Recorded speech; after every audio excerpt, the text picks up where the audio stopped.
오늘의 시편 18편에는 긴 표제가 붙어 있습니다. 이 시를 쓴 사람이 다윗임을 보여주는 내용이 먼저 나오죠. 그런데 다윗을 수식하는 표현이 좀 독특합니다. 여호와의 종 이렇게 되어 있어요. 여호와의 종이라는 표현은요, 구약 성경에서 극소수의 사람들에게만 사용되는 아주 특별한 칭호입니다. 거의 대부분은 모세를 가리키는데 사용되고 있고요. 그 후계자인 여호수아를 가리킬 때도 일부 사용이 되었습니다. 그러므로 여호와의 종이라는 이 칭호는요, 하나님과 특별한 관계에 있는 강한 지도자를 지칭하는 특수한 용어라고 볼 수가 있겠습니다. 그런데 이 호칭이 위에서 말한 모세와 여호수아 외에 오직 다윗에게만 붙여지지요. 이를 통해 우리가 주목해야 할 것은 바로 다윗과 하나님과의 관계입니다. 다윗과 하나님과의 특별한 관계를 우리가 주목할 필요가 있습니다. 오늘 표제에는 이와 같은 내용도 들어있어요. 여호와께서 다윗을 그 모든 원수들의 손에서와 사울의 손에서 건져주신 날에 다윗이 이 노래의 말로 여호와께 아뢰어 이르되. 이 시의 역사적 배경을 알려주는 내용입니다. 다윗이 사울을 비롯한 원수들로 인하여 고난당하던 때가 이 시의 배경이다, 이렇게 이해할 수 있죠. 우리가 주중 예배 때 사무엘서의 말씀을 계속해서 살펴보고 있는데요, 사무엘하 22장에 오늘의 시와 거의 동일한 내용의 시 한 편이 실려 있습니다. 아마도 사무엘서에 기록되어 있던 이 시가 이 시편 편집할 때에 함께 묶여진 것이 아닌가, 이렇게 추측해 볼 수 있어요. 오늘은 시편 18편의 앞부분 말씀을 통해서 은혜를 나누어 보도록 하겠습니다. 1절과 2절의 말씀은 우리가 아주 잘 아는 말씀이지요. 우리가 많이 부르는 나의 힘이 되신 여호와라는 복음성가가 바로 이 본문을 가사로 하고 있기 때문이에요. 나의 힘이신 여호와여, 내가 주를 사랑하나이다. 이것이 시인 다윗의 첫 번째 고백입니다. 인생의 어느 한 시점에서 자신이 지나온 날들을 돌아보니까 수많은 일들이 마치 주마등과 같이 지나가는 거예요. 인생에 무수한 위기가 있었습니다. 수없이 많은 고비가 그에게 있었습니다. 원수라고 부를 만한 여러 인물이 있었지만 그 가운데 압권은 사울 왕이었어요. 그로 말미암은 위협이 가장 심했어요. 그 원수의 올무와 창을 피해서 도망가며 쫓기며 그때의 긴장감, 그리고 줄이고 목말랐던 광야에서의 그 고통, 포악자의 소나기에서 마치 밀랍과 같이 녹아내리던 그 두려운 마음이 아프게 되살아났습니다. 그러나 그 아픈 기억이 끝은 아니었어요. 위기마다, 인생의 고비마다 그와 함께 해주신 하나님, 돌아보니까 그 하나님의 도움의 손길과 그분의 발자취가 너무나 선명하고 뚜렷하게 보였던 것입니다. 시는 그저 감사할 수밖에 없었어요. 나의 힘이 되어주신 하나님, 감사합니다. 제가 주님을 정말 사랑합니다. 이것이 1절의 고백이지요. 이어지는 2절에서 시인은 다양한 은유적인 표현을 동원해서 여호와 하나님을 찬양합니다. 여호와는 나의 반석이시요 나의 요새시요 나를 건지시는 이시요 나의 하나님이시요 내가 그 안에 피할 나의 바위시요 나의 방패시요 나의 구원의 뿌리시요 나의 산성이시로다. 아멘. 이 가운데 여호와는 나의 하나님, 이 표현을 제외하면 모두 7가지 은유가 나와요. 이것을 크게 두 가지로 묶어볼 수 있을 것 같습니다. 하나는 싸움과 관련된 것들이에요.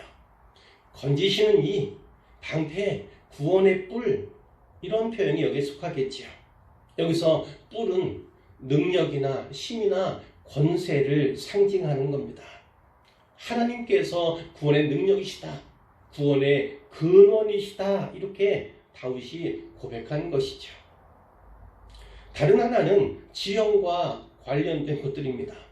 여기에는 반석, 요새, 피할 바위, 산성이 포함되겠죠. 여기 반석과 바위가 나오는데 약간의 차이가 있어요. 반석은 아주 큰 바위나 철벽을 말합니다. 너무도 견고하고 강해요. 또 크고 튼튼합니다. 이 반석은 세월이 흘러도 변함없이 계속해서 그 자리에 머물러 있는 거지요. 이처럼 하나님은 우리가 그분을 필요로 할 때 항상 거기에 계시는 크고 강하며 신뢰할 만한 그런 분이심을 노래하는 것입니다. 반면 바위는요, 내가 그 안에 피할이라고 하는 설명이 그 앞에 붙어 있잖아요. 이처럼 들어갈 만한 굴이나 은신처가 되는 바위 혹은 바위 언덕을 가리킨다고 볼 수가 있습니다. 시는 이렇게 여호와 하나님을요, 싸움과 지형과 관련된 다양한 의적 표현으로 부르고 있어요. 이 모든 것들은 다 하나님을 피난처, 나의 구원자, 이렇게 보고 있는 것입니다. 그런데 더 중요한 사실이 있지요.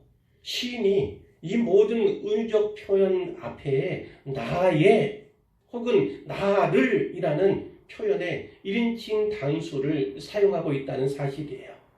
그 1인칭 단수로 하나님의 이름들을, 하나님의 표현들을 묶어두고 있다는 사실입니다. 하나님이 그분의 백성에게 건지시는 이시가 되고 또 방패가 되시고 구원의 뿔이 되시며 반석과 요새와 피해야 할 바위와 산성이 되시는 분이시나 다윗은 그것을 경험적으로, 체험적으로, 개인적으로 알고 있는 거예요. 하나님에 대해서 개인적인, 경험적인, 체험적인 암과 지식이 그에게 있다는 것을 분명하게 보여주는 것이죠.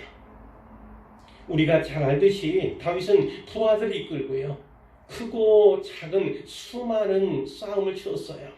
그런가 하면 광야에서 도망하며 방황하던 때가 있었죠. 그 싸움터가 그 광야에서 수없이 많은 위기를 만나고 인생의 고비를 치렀지만 그 위기와 고비들 가운데에서 살아계신 하나님을 의지했고 그 하나님을 계속해서 붙들었고 찾았고, 그래서 하나님의 만남의 은혜를 그가 체험하고 경험했던 것이죠. 다윗은 하나님을 인격적으로 만난 것입니다. 하나님께서는 도움이 되시는 분이시나 내 인생의 문제에 직접 간섭하시고 개입하시는 하나님, 내가 원할 때, 내가 부르짖을 때 내 문제 상황 가운데 쑥 개입하시는 그런 하나님이신 것을 그가 많이도 경험했던 것입니다. 그가 하나님 마음에 합한 자, 이렇게 불리는 데는 하나님과 그 사이에 특별한 관계가 있었음을 우리에게 보여주고 알려주는 것이지요. 오늘 우리도 마찬가지입니다. 예수 그리스도는 인류의 또 온 세상의 구원자이십니다. 구세주세요. 그러나 먼저 내 삶에서 내 자신의 구주가 되셔야, 내 입을 통해서, 내 마음을 통해서 그런 고백이 있어야만 온 인류와 온 세상의 구원자이시며 구세주이신 그분에게 의미가 있는 것입니다. 나는 구원받지 못하였는데 그것을 안다는 것은 있을 수가 없는 거예요.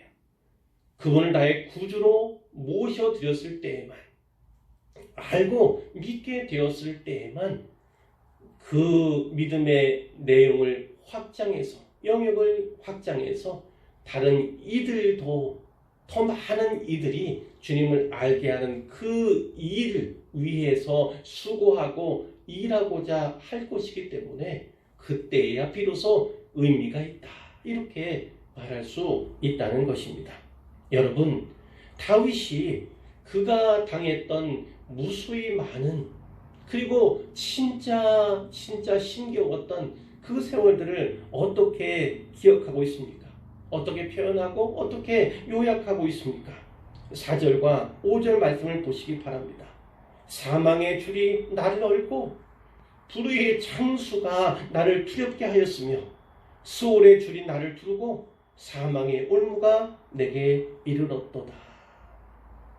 자, 네 가지 표현들이 있죠. 사망의 줄이 어떤가를 생각해 보십시오. 불의의 창수, 홍수인데 마치 사악하고 파괴적인 것이 자기를 휩쓸고 할 것 같은 그런 상황이죠.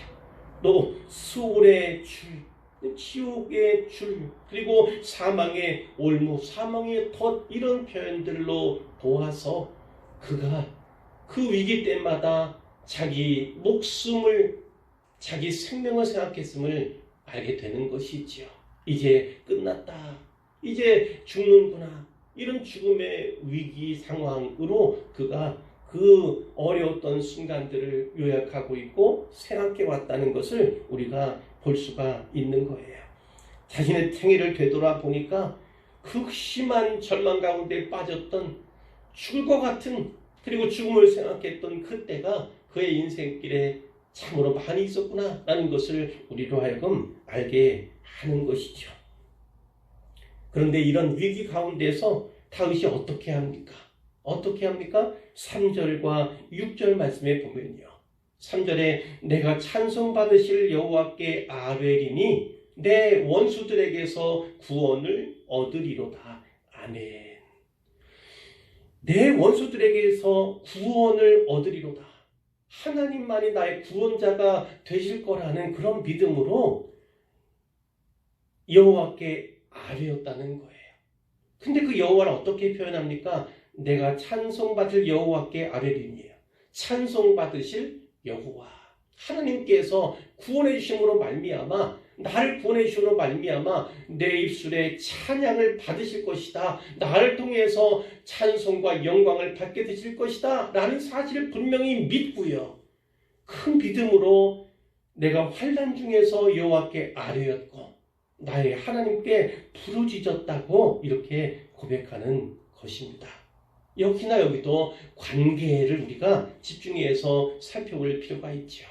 하나님은 구원하시는 분이시다, 내게 분명히 찬송받으실 분이시다 라는 그 믿음을 가지고요, 그리고 언약 백성 아닙니까? 언약에 의지해서 하나님께 기도하는 거예요. 간구하는 겁니다.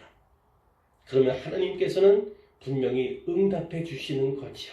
그것이 어떻게 표현됩니까? 기도하면 들으시는 것으로 6절 뒷부분에 나타납니다. 자, 이렇게 아뢰고 부르셨더니 그가, 하나님께서 그의 성전에서, 그 성전은 성막일 수도 있지만 하늘에서, 하늘에 하나님의 집이 있지 않습니까? 그분의 성전이 있지 않습니까? 그 하늘 성전에서 내 소리를 들으셨다. 그의 앞에서 나의 부르짖음이 그의 귀에, 하나님의 귀에 들렸다, 이렇게 이야기하고 있는 것이지요. 하나님은 이렇게 들으시는 분이에요. 들으시는 분, 기도하면 반드시 들으신다는 사실을 꼭 기억해야 합니다. 자, 이제 7절에서 15절의 말씀을 이제 보게 될 텐데, 이 들으신 하나님이 어떻게 하시는가가 여기에 나타나 있습니다. 자, 9절에 보면요, 하늘을 들이우시고 강림하시니, 이런 표현이 있습니다. 하나님께서 하늘에서 내려오시는 거예요. 내려오시는 것입니다. 자, 그러자 어떤 일이 일어났습니까? 7절에 보니까 땅이 진동하고 산들의 터도 요동하였다. 산이 마치 지진 일어나는 것처럼 진동하고 산들도 막 요동하게 되는 것이지요. 자, 12절에도 보면요, 또 13절에도 보면 무슨 표현이냐면 빽빽한 구름이란 표현이 나오고, 또 우레소리가 나오고, 또 숯불, 우박 이런 표현도 나오는 것을 우리가 볼 수가 있습니다. 하나님께서 10절에 구름을 타고, 구름은 천상의 천사들 가운데 일종이죠. 특별히 하나님의 영광과 거룩을 수호하는 그런 역할을 하는 천사로 알려져 있는데, 그 구름을 타고 바람 날개를 타고 내려오셨다는 거예요. 그런데 8절에 보니까 재미난 표현이 있습니다. 그의 코에서 연기가 오르고, 코에서 연기가 나는 것 같아요. 입에서 불이 나와 살을 뜻해요. 자, 마치 무슨 괴물이 연상되지 않습니까? 자, 그러나 이런 것은 시적인 표현으로 우리가 이해할 수 있어요. 이걸 전문적인 용어로는 신인, 신과 사람 사이의 동형, 동성론적 표현, 이렇게 이야기를 합니다. 자, 우리가 잘 알아들을 수 있도록, 사람이 우리가 잘 이해할 수 있도록 하나님이 영이셔서 그렇게 하시는 분이 아니시지만, 또 우리가 원하는 방식대로 일하시는 분이 아니실 수 있지만, 하나님을 마치 사람처럼 표현하여서 우리로 하여금 잘 깨닫게 하려는 그런 의도적인 표현이다. 또 시적인 표현이다. 이렇게 이해하시면 되겠어요. 코에서 연기가 나고 입에서 불이 나와 막 살을 뜻해요. 자, 어떤 표현입니까? 하나님께서 화가 나시는 거예요. 다윗이 위기 가운데서, 고난 가운데서, 죽음의 위협 가운데서 기도하고 간구했지 않습니까? 부르짖었지 않습니까? 그것을 들으신 하나님께서 화가 나셨다는 거예요. 화가 나셨어요. 누구에게 화나셨습니까? 다윗을, 사랑하는 다윗을, 특별한 관계에 있는 다윗을 마치 죽음의 위협으로 몰고 있는, 위기 상황으로 몰아가고 있는 그들을 향해서 하나님께서 분노하시고 진노하셨다는 것을 우리로 하여금 알게 하는 그런 표현인 것이에요. 14절에도 하나님이 번개로 화살을 날린다, 이런 표현이 나타나 있고요.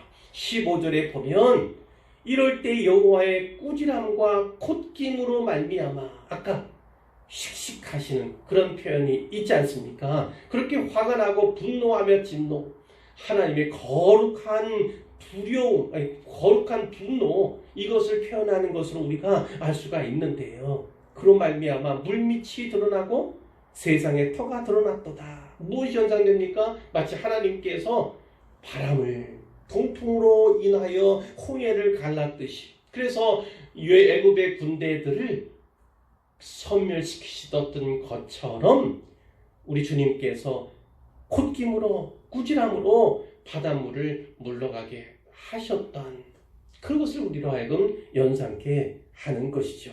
그와 같이 하나님께서 구원을 위해서, 다윗의 구원을 위해서, 또 자기 백성의 구원을 위해서, 나아가 우리의 구원을 하기 위해서 이렇게 내려오신다는 것을 분명히 말씀하고 있는 거예요.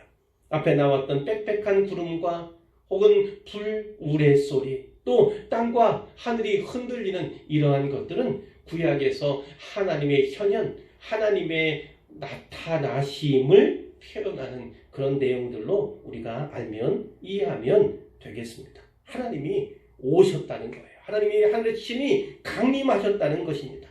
왜 오셨습니까? 바로 다윗을 구원하기 위해서지요. 이제 16절부터 19절 말씀이 바로 그 구원의 내용, 이게 좀 더 구체적으로는 기도 응답의 내용이다, 이렇게 볼 수가 있는 거예요. 16절입니다. 그가 높은 곳에서 손을 펴사 그 손으로 나를 붙잡아 주셨다는 거예요. 붙잡아 주셨어요. 그리고 많은 물에서, 이 많은 물이라고 하는 것은 범람하는 큰 물을 말하죠. 홍수와 같은.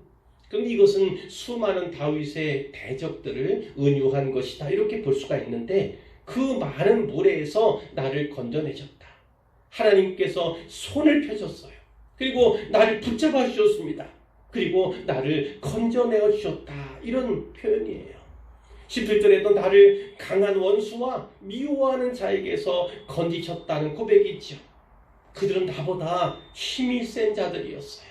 내가 어찌할 수 없는, 내가 감당할 수 없는 그런 자들이었는데 하나님께서 그들로부터, 그들에게서 나를 건지셨다. 이렇게 고백하고 있는 것입니다. 18절입니다. 그들이 나의 재앙의 날에 내게 이르렀으나, 다윗은 그 날을 재앙의 날로 보는 거예요. 재앙의 날. 이제 끝났다. 이제 피할 수 없다. 바로 그 날입니다. 바로 그 날에 여호와께서 나의 의지가 되셨도다. 이 의지라고 하는 건 어떤 겁니까? 나의 후원자, 나의 지지자. 좀 더 문학적으로 이야기한다면 나의 지팡이가 되셨도다. 지팡이를 짚고 의지할 수 있게 하나님께서 나의 의지가 되셨다. 이렇게 이해할 수가 있는 거예요. 이제 마지막으로 19절인데요. 나를 넓은 곳으로 인도하시고 나를 기뻐하심으로 나를 구원하셨도다. 아멘. 자, 나를 건져내신 그 하나님께서 어디로 인도하셨다고 합니까? 바로 넓은 곳으로. 이제까지 위험천만한 백척간두의 그 상황 가운데 있던 다윗을요, 넓은 곳으로, 이제 안전한 지대로, 그리고 평안한 곳으로 인도하셨다. 이렇게 볼 수가 있어요. 그러니까 이것은 어떤 장소적인 개념보다 상태의 개념, 안전하고 평안한 상태로 인도하셨다. 이렇게 볼 수가 있고요.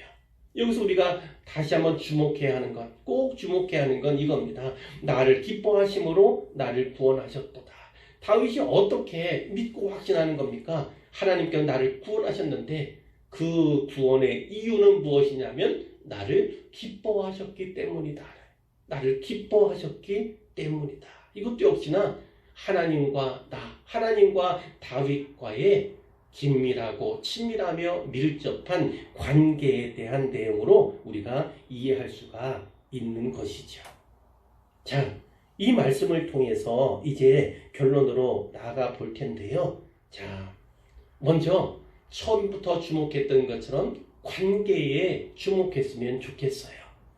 여호와의 종이라고 하는 표현은 모세와 또 여호수아와 그리고 다윗에게만 주어진 그런 칭호다. 이렇게 말씀을 드렸어요. 아주 특별한 관계에 있는 사람들에게 주어진 매우 의미 있는 칭호다. 이렇게 말씀을 드렸는데요. 자, 그러나 이 세 분은 다 구약의 인물들이죠. 오늘 우리는 신약 시대를 살아가는 사람들이고요. 구약의 성도나 오늘 우리처럼 신약의 성도나 다 예수 그리스도로 말미암아 구원을 받는다는 사실은 동일합니다. 하지만 구약의 이 믿음의 선진들은요, 캄캄한 곳에서 한 줄기 빛에 의지하여, 그 빛도 희미한 빛에 의지하여서 신앙생활을 했던 사람들이에요. 이 땅에 오실 그리스도를 먼 발치에서 희미하게 바라보면서 찾으면서 결국은 구원을 받은 사람들이 바로 그들이라는 것입니다. 그러나 우리는 예수 그리스도의 탄생, 성육신과 십자가와 그분의 부활 후에 믿게 된 사람들이잖아요.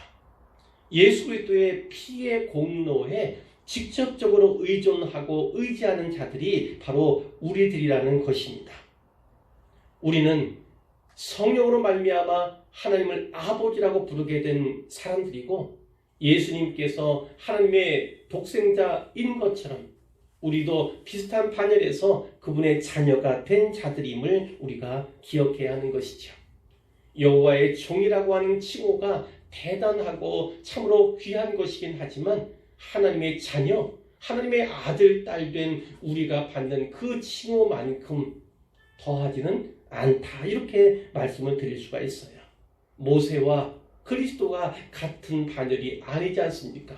율법과 은혜가 동일할 수 없는 것처럼 우리는 오늘을 사랑하는 이 신약의 시대를 사랑하는 우리는요, 아주 하나님과 특별한 친밀한 관계 가운데 있다는 사실을 분명히 기억해야 하는 것입니다.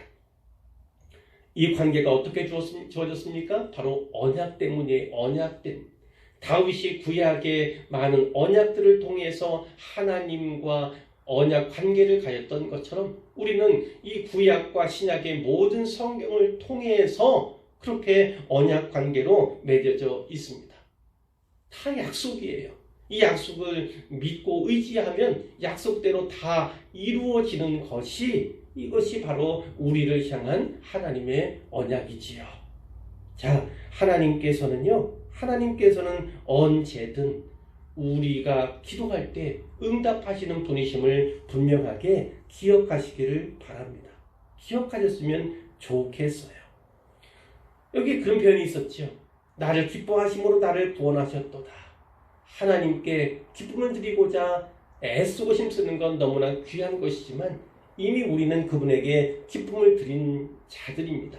예수 믿었다는 사실, 예수를 잘 믿는다는 그 사실, 하나님의 자녀가 되었다는 그 사실 하나만큼으로도 하나님을 기쁘시게 하는 존재가 바로 우리다라는 사실을 우리가 인식했으면 좋겠어요.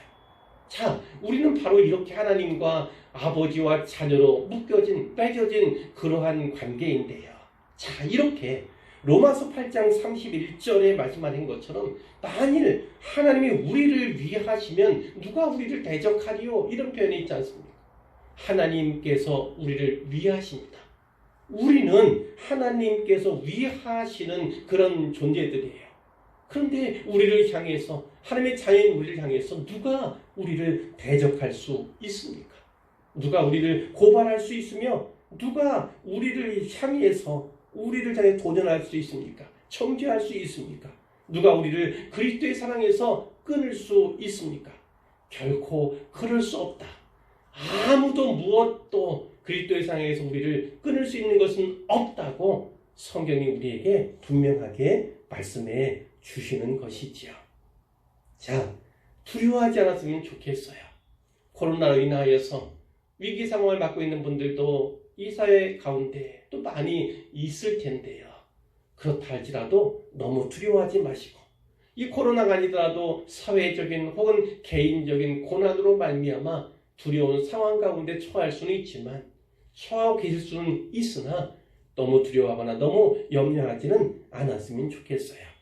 이사야 41장 10절 우리가 암송한 말씀이기도 하죠. 두려워하지 말라. 내가 너와 함께함이라. 놀라지 말라. 나는 네 하나님이 됨이라. 내가 너를 굳세게 하리라. 참으로 너를 도와주리라. 참으로 나의 의로운 오른손으로 너를 붙들리라. 함께 해주시고 실수 없이 돕고 구원해 주겠다는 약속이 우리에게 주어져 있는 것입니다. 고린도전서 10장 13절에는 이런 말씀이 있죠. 사람이 감당할 시험 밖에는 너희가 당한 것이 없나니 오직 하나님 미쁘사 너희가 감당하지 못할 시험 당함을 허락하지 아니하시고 시험 당할 즈음에 또한 피할 길을 내사 너희로 능히 감당하게 하시느니라. 이런 말씀이 있습니다. 감당하지 못할 시험 당함을 하나님이 허락하지 않으세요. 감당할 수 있는 힘을 주시는 것이 우리 하나님이십니다. 감당할 수 없을 때는 피할 길을 내시는 분이 우리 하나님이세요. 광야에 길 내시는 사막에도 강을 내시는 하나님이 우리 하나님이심을 분명히 믿어야 하는 거지요. 기도할 수 있습니다. 기도할 수 있는데 왜 걱정하시고 왜 염려하십니까? 하나님은 모든 기도에 응답하시는 하나님, 작은 시름에도 응답하시는 하나님. 로마서 8장 26절에 말씀하시는 것처럼 성령도 우리의 약함을 도우시나니 우리는 마땅히 기도할 바를 알지 못하나 오직 성령이 말할 수 없는 탄식으로 우리를 위하여 친히 간구하시느니라. 우리가 기도할 수 없을 때, 신음조차 낼 수 없을 그때 우리를 위해서 말할 수 없는 탄식으로 친히 간구하시는 분이 계심을 우리가 꼭 믿어야 하는 것이죠. 기도에는 반드시 응답이 있습니다. 내가 기도할 수 없을 땐 성령께서 주님께서 친히 기도해 주신다는 것이 성경의 약속인데 무엇을 염려하고 무엇을 두려워해야겠습니까? 자, 마지막으로 이 한 말씀만 더 드립니다. 다윗이 나의 힘이신 여호와여 내가 주를 사랑하나이다 이렇게 고백을 했습니다. 돌아온 일들을 뒤돌아보면 그러면 오직 하나님만이 힘이신 것을 우리가 고백할 수밖에 없고 그래서 더욱더 깊은 사랑을 더욱더 풍성하게 고백할 수밖에 없는 것이지요. 코로나로 말미암아서 어려운 가운데 계신 분들 그리고 어려운 과정을 지나서 회복 가운데 있는 분들 인생의 많은 위기와 고비마다 하나님의 발자취 하나님의 족적이 선명하고 뚜렷한 것을 발견하는 모든 분들 더 큰 사랑으로 더 큰 사랑 고백을 해나가는 우리가 되었으면 좋겠습니다. 이런 것을 보더라도 인생의 고난이 있는 것 그것은 참으로 의미가 있다. 하나님께 주신 선물일 수도 있다. 이렇게도 볼 수가 있는 거예요. 그 고난과 위기 상황을 잘 견디고 하나님께 더욱더 제가 주를 사랑합니다. 제가 주를 정말 사랑합니다. 하나님 아버지 감사합니다. 우리 주님 고맙습니다. 이렇게 감사의 표현으로 하나님께 감사를 표할 수 있다면 그만큼 귀한 것이 어디 있겠습니까? 다윗과 같이 결국 삶이 시가 되고 시가 삶이 되는 그러한 삶을 우리 모두가 살아갈 수 있기를 우리 주님의 이름으로 축복하고 축원합니다.